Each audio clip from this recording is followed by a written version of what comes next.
For our next story, let's go back in history. The year was 1990. The Berlin Wall had fallen. The Cold War was ending. So Russia and NATO signed a landmark pact. It was called the Treaty on Conventional Armed Forces in Europe. It was a security agreement. And here's what it said. Russia and NATO won't build forces at each other's borders. It was important to avoid conflict between the Cold War rivals. But now that deal has been junked. Moscow has formally pulled out of it. They called it, quote-unquote, untenable. So NATO has suspended the pact. It says Russia's exit makes the treaty unsustainable. Do you know what this means? The war in Ukraine is eroding the gains made after the Cold War. Here's a report. The early 1990s were an optimistic period for the world. The Cold War was over. The Soviet Union had collapsed.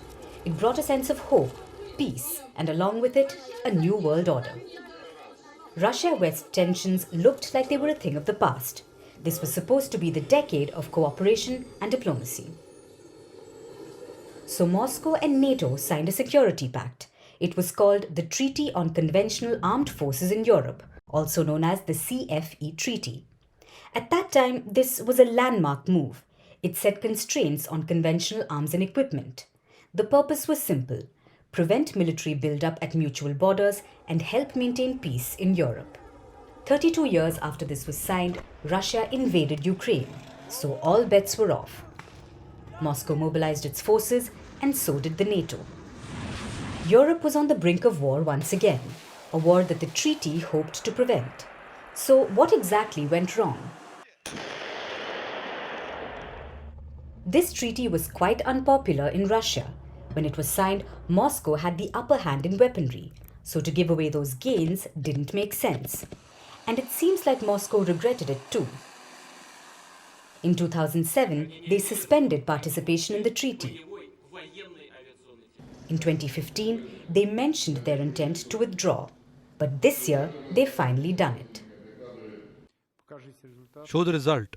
For 405, against no, abstentions no. The federal law was adopted unanimously.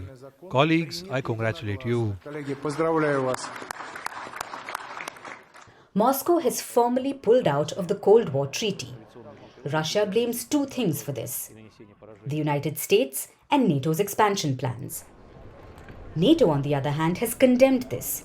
It too has suspended participation. A majority of NATO's 31 members signed this, including Poland, Romania, Hungary, and Slovakia. And this isn't the first treaty Moscow has pulled out of.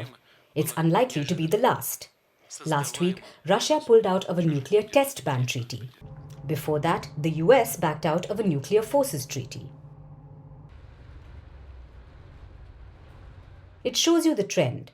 Russia-US tensions are undermining key arms treaties. All of these pacts were signed in the late 80s and 90s. They were a sign of easing tensions, a sign of trust between the East and the West. But that no longer seems to be the case. What is needed right now is more transparency, more risk reduction, more what we would call guardrails on competition.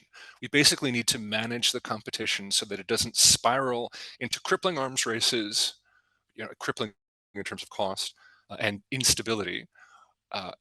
And we need to manage the risk of unintentional escalation and unintentional conflict. So after 33 years, is it back to square one? The gains made after the Cold War are eroding. Moscow-US relations are at an all-time low.